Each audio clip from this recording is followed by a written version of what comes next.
Good morning, all of you. Can you all hear me clearly? Clear आवाज आ रही है ना? Yes ma'am. चलो, इंग्लिश लिटरेचर की बुक निकाल लीजिए, हनी ड्यू।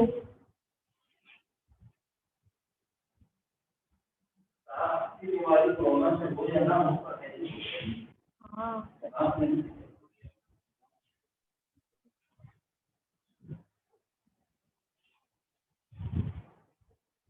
तो बच्चों last time we have read the chapter 1, है ना? रुद्राक्ष, आपके फर्स्ट चैप्टर पढ़ा है आपने? Yes ma'am. So the first chapter is the best Christmas present. ये आपकी बुक है हनी ड्यू और इसका फर्स्ट चैप्टर है the best Christmas present. Let's start the chapter. First of all, we will see the word meaning, and the first word is spotted.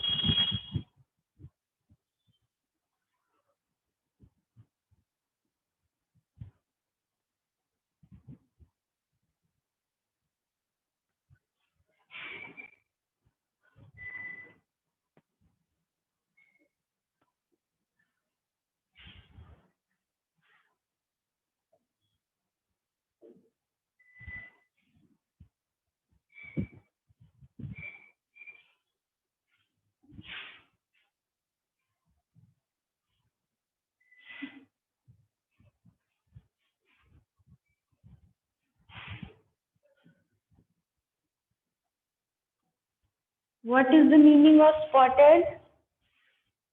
Can anyone tell? Spotted it. The meaning of spotted it is saw it or found it. Saw it or found it. So the next word we have is scotch mark. Scotch mark. The meaning of scotch mark is burn mark.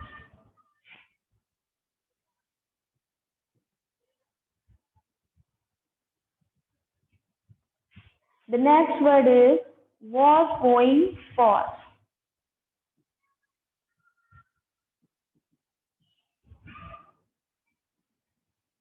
These all are from your first chapter. So was going for का मतलब क्या है? Was selling for.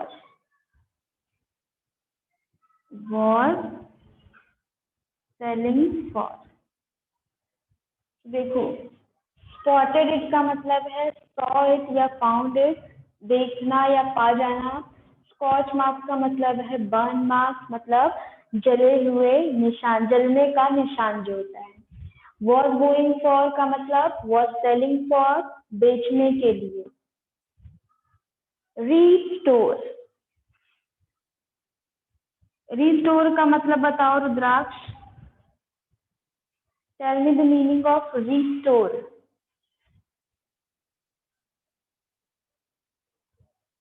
Ma'am repair करना। Good.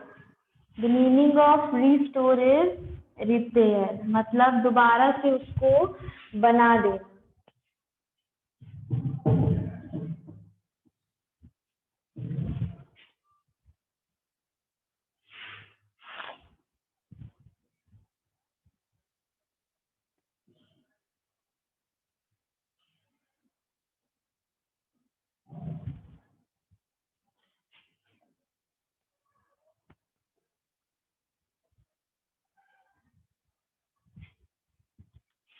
The next word we have is veneer.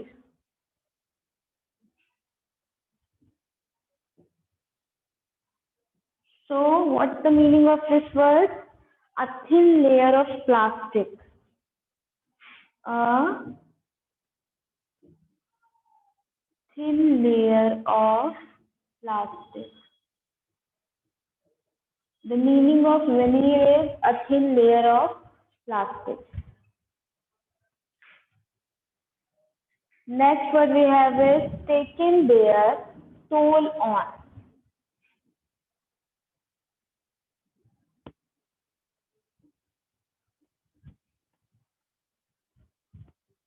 And the meaning of this word is damaged.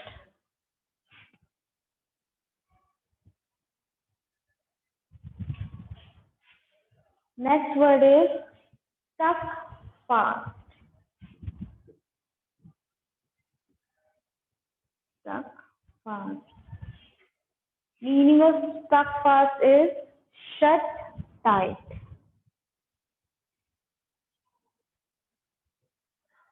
Shut tight. Next word is surplus. And the meaning of this word is feelings that make you hesitate.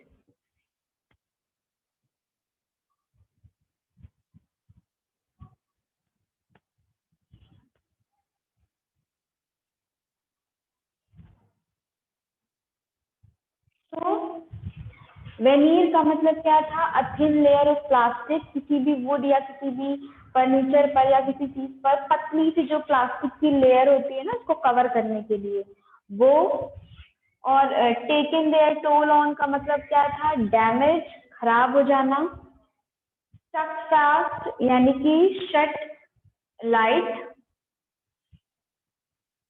Shut tight, हाँ, तो जोर से बंद कर देना। Stuck fast यानी कि जोर से कोई दराज होती है या कोई दरवाजा होता है ना, उसको जोर से जाम कर दिया जाता है, बंद कर दिया जाता है वो।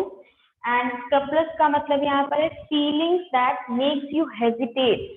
हेजिटेट का मतलब है बच्चों की थोड़ा सा संकोच करना, किसी चीज के लिए थोड़ा ज्यादा सोचना।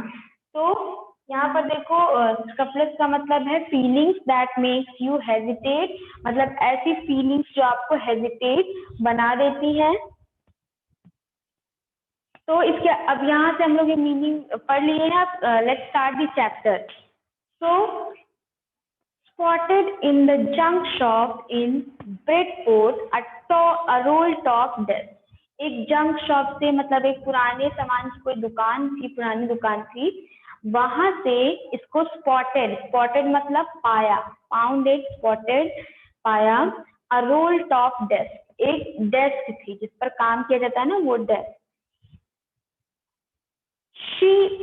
The man said it was early 19th century and Oak had wanted one, but तो जो आदमी बेच रहा था उसने क्या कहा कि ये अर्ली 19th सेंचुरी मतलब 19th सेंचुरी के टाइम की ये डेस्क है, और किसकी बनी हुई है? ओक की बनी हुई है। ओक इज अ ट्री, तो उसकी लकड़ी की बनी हुई है, ओक की लकड़ी की बनी है, जो कि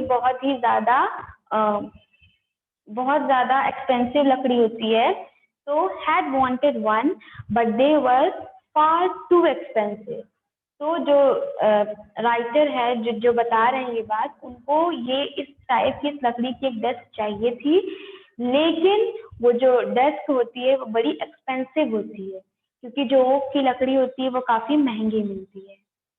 this one was in a bad condition. तो अब लेकिन जो ये डेस्क थी ओक की लकड़ी की, ये बहुत ज्यादा बैड कंडीशन में थी, यानी कि बहुत पुरानी थी, बेकार हो चुकी थी। The roll top in several pieces, one leg clumsily mended, scotch marks all down one side।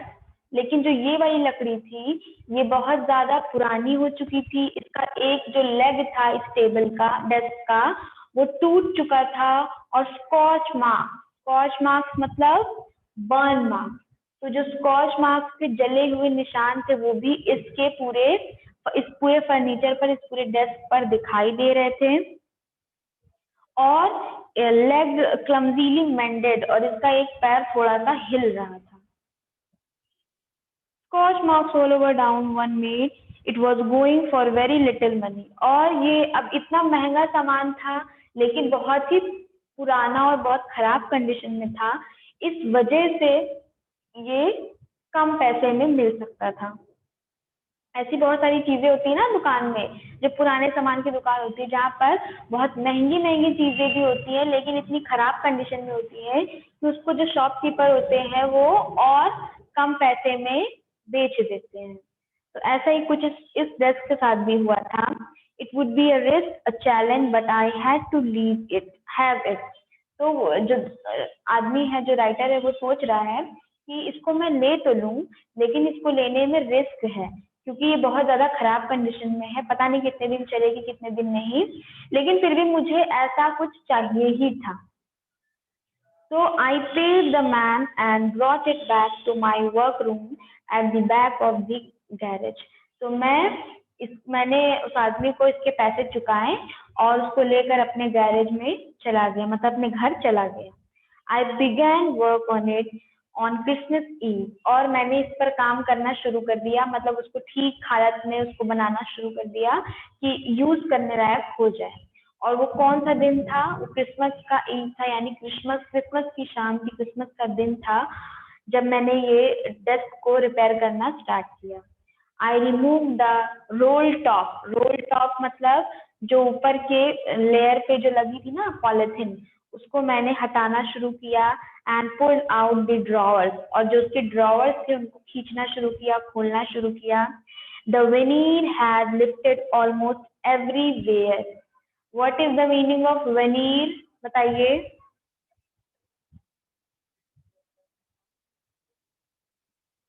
veneer का मतलब क्या बताया था? शिवम बताओ।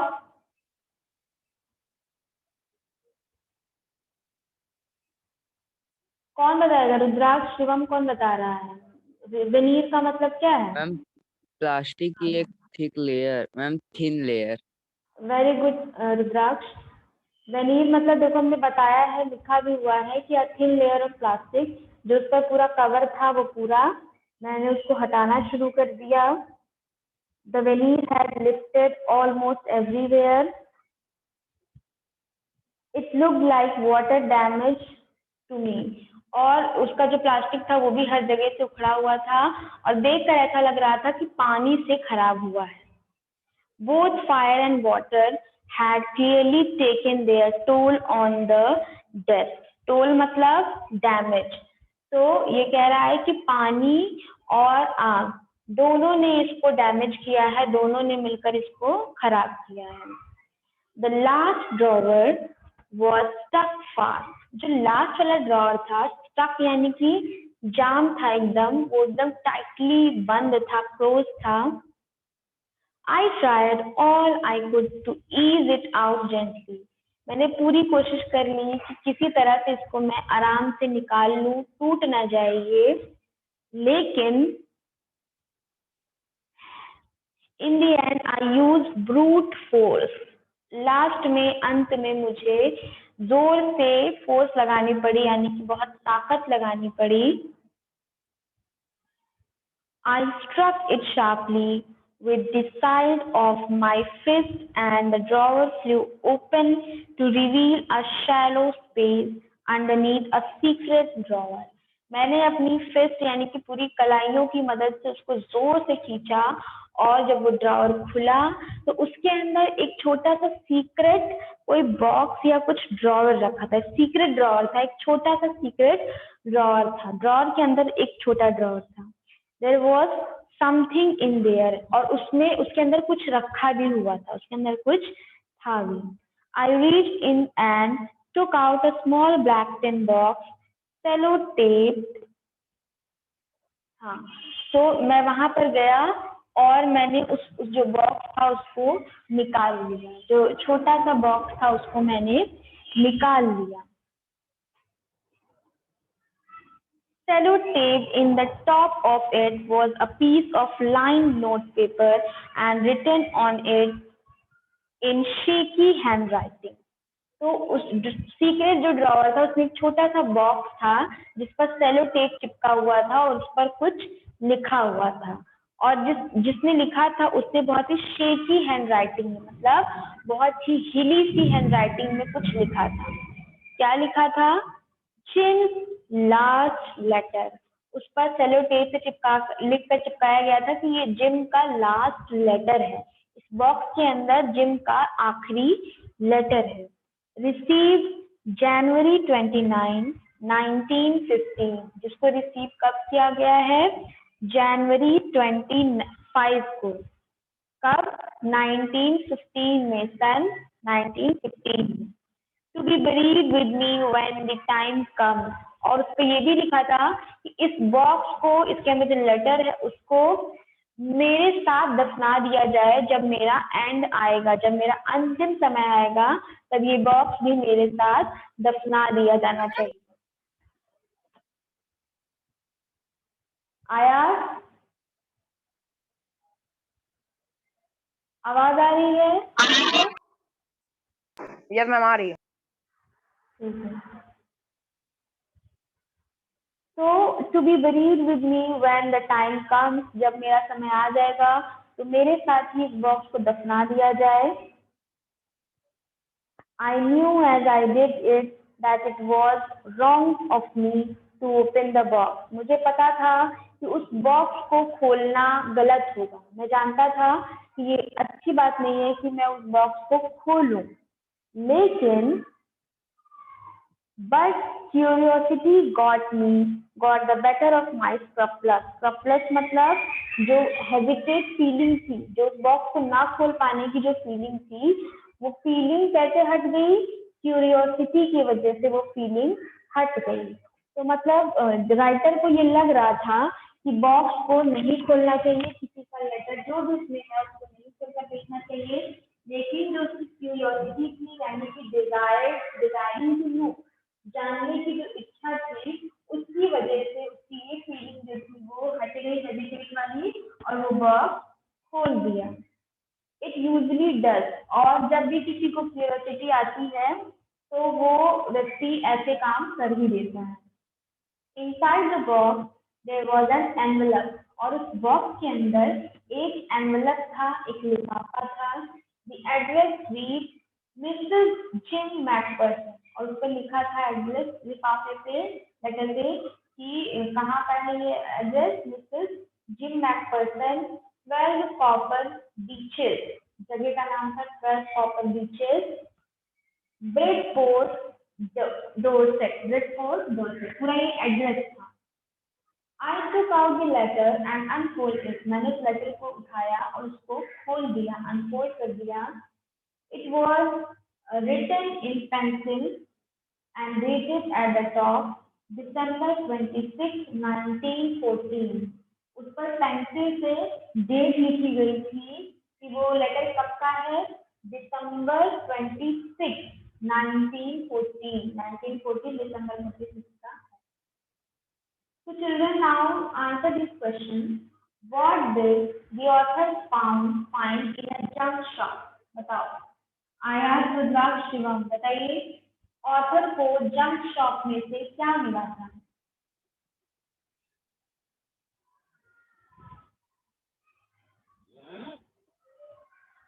बताओ बच्चों, you have to answer this question. Tell me, what did the author find in the junk shop? Quickly.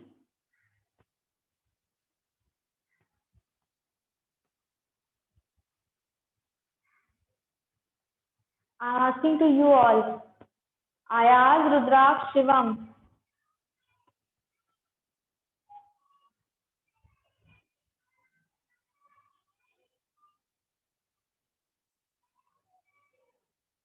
Ma'am एक बार question बोलिए। What did the author find in a junk shop? What did the author find in a junk shop? Answer it quickly. Ma'am author को role top desk मिला था जो early 19th century का था, और वो Very good, Ayaz. So author found role top desk, है ना, जो कि अर्ली 19th सेंचुरी का था। चलो, the next question is what did he find in the secret drawer? Who do you think has put in there?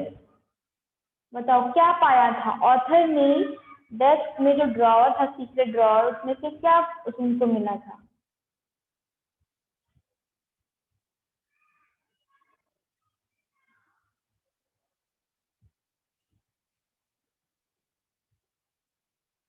Envelope मिला था ना, एक बॉक्स मिला था जिसके अंदर एक एनवलप था।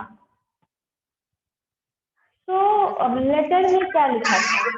देखो, जो लेटर था उसमें एनवलप के अंदर, उसमें लिखा क्या था? डियरेस्ट कोनी, I write you in a much happier frame of mind because something wonderful has just happened that I must tell you. तो वो लिखा हुआ, जिसने लिखा लेटर, वो क्या कह रहा है कि डियर कोनी, प्यारी कोनी, मैं आपको ये लेटर लिख रहा हूँ क्योंकि बहुत ज्यादा मैं खुश हूँ। I am happier frame of mind, मेरा दिमाग, मेरा मन बहुत खुश है, मेरे साथ कुछ ऐसा बहुत अच्छा हुआ है जिसे मैं आपको बताना बहुत जरूरी समझता हूँ। I must have to tell you, मुझे ये आपको जरूर बताना है। We were all standing in our trenches yesterday morning. तो ट्रेंचेस की मीनिंग क्या होती है बच्चों की? जब युद्ध के मैदान में दोनों सेनाएं छुपने के लिए जिस जगह को यूज करती हैं, उनको ट्रेंचेस कहा जाता है। तो इस मॉर्निंग की बात है। We all were standing in our trenches, हम लोग अपने स्थान पर, अपनी जगह पर, जहाँ सारे सैनिक छुपते हैं, वहां पर हम लोग खड़े थे। यस्टरडे मॉर्निंग यानी जो बीत गया उस सुबह की बात हो रही है। क्रिसमस मॉर्निंग, सुबह किसकी थी? क्रिसमस की सुबह थी। It was crisp and quiet, all about as beautiful as morning as I have ever seen, as cold as frosty as a Christmas morning should be. बहुत सुहानी सुबह थी, क्रिसमस की सुबह एकदम ठंडी सी, शांत सी, प्यारी सी, जैसा कि क्रिसमस की सुबह होनी चाहिए वैसी ही थी। I should like to be able to tell you that we began it. हाँ, तो I should like to be able to tell you that we began it. मुझे बहुत खुशी होती है बताने में कि जो सुबह हुआ वो हमने स्टार्ट किया था। बट लेकिन द ट्रुथ सच ये है, आई एम ashamed टू से, मुझे शर्म आ रही है कहने में कि is that Fritz began it. Fritz यानी कि जो जर्मन लोग हैं, जर्मन सोल्जर्स हैं, जर्मन सोल्जर में किसी का नाम था, उनको कहा जाता है फ्रिट्ज, कि उन्होंने ये स्टार्ट किया, हमने स्टार्ट नहीं किया, ये फ्रिट्ज लोगों ने स्टार्ट किया। First of all we will see the word meaning. So here the first word we have is standing to.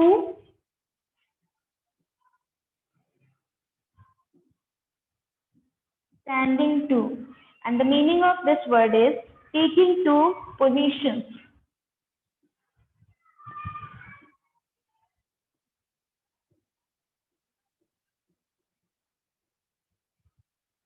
Taking to positions. The next word we have is trenches, and the meaning of this word is long, deep ditches.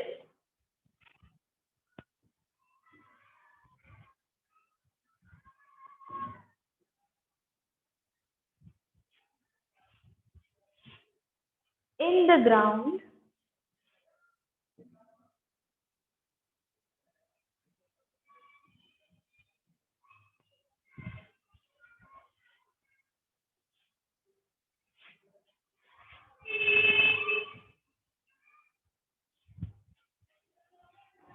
where soldiers hide from the enemy.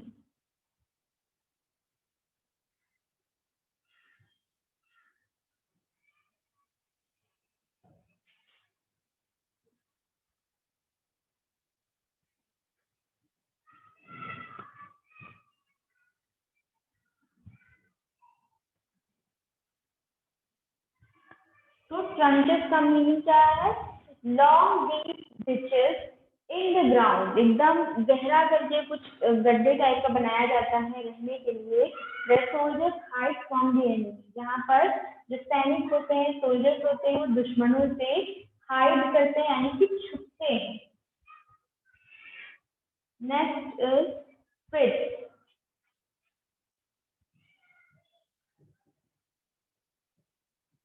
So the meaning of this is German, कोई भी German नहीं। यहाँ पर जब fridge की बात हो रही है तो जर्मन की बात हो रही है।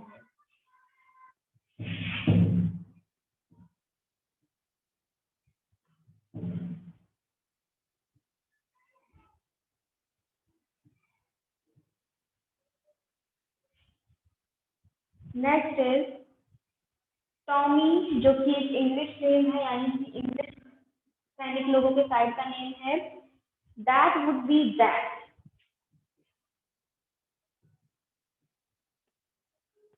That would be that. यहाँ पर दैट वुड बी दैट का मतलब क्या है? That was all, that was all मतलब कि इतना ही था, एंड जो था वो यही था, यही होना था।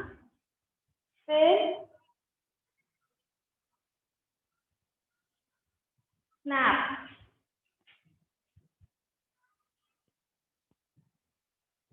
snap, and the meaning of snap is a German drink.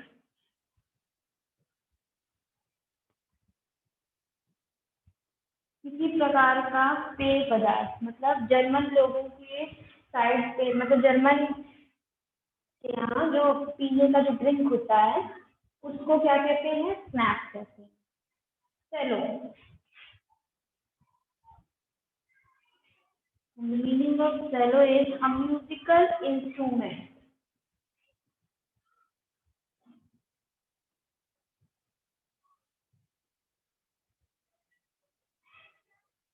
मतलब कोई भी एक वाद्य यंत्र, यानी कि जो म्यूजिकल बजाने का कोई भी एक इंस्ट्रूमेंट।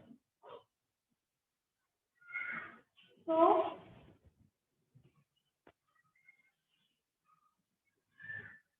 मुझे बताने में ये खराब लग रहा है कि हमने स्टार्ट नहीं किया था। Is that fridge began it, जो फ्रिज से जर्मन लोग थे, जर्मन सैनिक थे, उन्होंने स्टार्ट किया। First someone saw a white flag waving from the trenches. सबसे पहले किसी ने देखा कि एक व्हाइट फ्लैग, शांति का जो फ्लैग होता है, वो कोई ट्रेंचेस के पीछे से वो वेव कर रहा है, उसको हिला रहा है। Then they were calling out to us from across no man's land, Happy Christmas, Tommy. और तभी उस जो युद्ध का जो खाली जो मैदान था, नो मैन्स लैंड यानी जो बड़ा सा खाली मैदान था, उसमें से तभी एक आवाज आई। क्या आवाज आई? हैप्पी क्रिसमस टॉमी, मतलब आप लोगों को, जो इंग्लिश सोल्जर्स थे, उनको क्रिसमस की बहुत बहुत बधाई। Happy Christmas. When we had got over the surprise, some of us shouted back, "Same to you, Fritz." हम लोग उस शॉक से निकल ही पाते हैं कि हमारे दुश्मनों की तरफ से हमें हैप्पी क्रिसमस का विश आ रहा है। उसके पहले ही हमारे तरफ से भी किसी ने क्या बोला कि सेम टू यू फ्रिट्ज, आप लोगों को भी हैप्पी क्रिसमस जर्मन। फिर same to you thought that would be that, उनको लगा कि चलो उन्होंने बोला, हमने बोल दिया, अब ये इतना ही, ये मैटर यहीं से एंड हो जाता। दैट वुड बी दैट का मतलब कि इट वाज ऑल, इतना ही होना था। लेकिन but we all did But then suddenly one of them was up there in his great coat and waving a white flag. लेकिन तभी उनमें से कोई एक ग्रे कलर का जो सैनिक लोग कपड़ा पहनते उसको पहने हुए था और व्हाइट फ्लैग लेकर हमारी तरफ चलता हुआ आ रहा था. Don't shoot lads, someone shouted. किसी ने बोला कि जितने भी सैनिक हैं उनको ऑर्डर दिया कि कोई भी शूट नहीं करेगा, कोई भी गन नहीं चलाएगा. Someone shouted and no one did. और किसी ने भी गन नहीं चलाई. Then there was another fit up on the parapet. और तभी एक दूसरा fit यानी कि दूसरा जर्मन सैनिक भी दिखाई दिया. Keep your heads down, I told the man it's a trick, but it wasn't. तो जब एक के बाद दूसरा भी दिखा जर्मन सोल्जर तो मैंने सबको कहा कि अपने अपने हेड्स डाउन कर लो क्योंकि मुझे लग रहा है कि ये कोई ट्रिक है. तो that is it for today बच्चों. नेक्स्ट क्लास में we will continue this chapter. Okay, thank you all. Yes, ma'am. Thank you, ma'am. Okay, ma'am. Bye, ma'am. Bye bye.